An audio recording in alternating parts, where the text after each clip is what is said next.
हिंदू धर्म में करवा चौथ का बड़ा ही धार्मिक महत्व है। इसे कराका चतुर्थी के नाम से भी जाना जाता है। ये पर्व कार्तिक मास के कृष्ण पक्ष की चतुर्थी के दिन मनाया जाता है। इस शुभ दिन विवाहित महिलाएं अपने पति की लंबी उम्र के लिए सुबह सूर्योदय से लेकर चंद्रोदय तक निर्जला व्रत रखती हैं और शाम को चंद्र दर्शन के बाद व्रत खोलती हैं।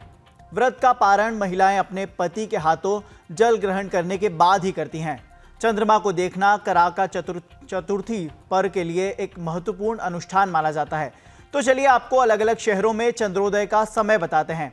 नई दिल्ली में रात 8:15 पर चंद्रोदय होगा, जबकि अगर लखनऊ की बात करें तो रात 8:05 पर।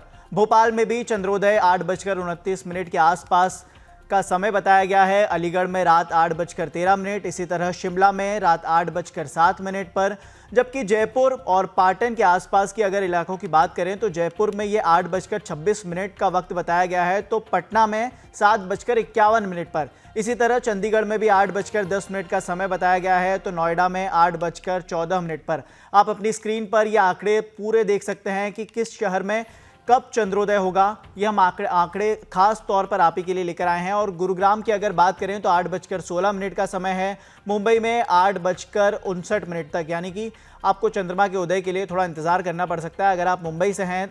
और अगर कोलकाता से हैं तो रात 7:46 पर ही चंद्रमा के आपको दर्शन बड़े आराम से हो सकते हैं, ऐसा वैज्ञानिकों का अनुमान है। जबकि हैदराबाद, भुवनेश्वर और कानपुर की अगर बात करें तो हैदराबाद में 8:40 पर, भुवनेश्वर में 8:02 पर, जबकि कानपुर में रात 8:08 पर यह आंकड़े दिए गए हैं।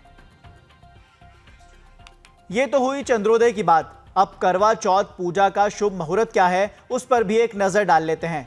व्रत के समय की अगर बात करें तो सुबह 6:33 से लेकर शाम 8:15 तक का समय दिया गया है।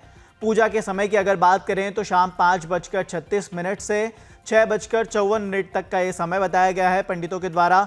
जबकि सर्वार्थ सिद्धि योग ये दिन भर चलेगा और चंद्रोदय 8:15 का समय बताया गया है शास्त्रों के मुताबिक। तो ये तो हुई करवा चौथ की पूजा विधि। मगर करवा चौथ की पूजा शाम को चंद्रोदय के बाद की जाती है। शाम की पूजा के लिए घर की दीवार पर गेरू से एक पट्टिका बनाएं और उस पट्टिका पर करवा का चित्र बनाएं। इसके बाद शाम के समय पट्टिका के स्थान पर एक चौकी रखें और उस पर माता पार्वती और भगवान शिव की तस्वीर लगाएं। तस्वीर के सामने बैठकर विधिवत शिव परिवार की पूजा करें। आरती के साथ पूजा का समापन करें। अंत में चंद्रमा को अर्घ्य दें। इसके बाद पति के हाथों जल पीकर व्रत का पारण कर सकते हैं।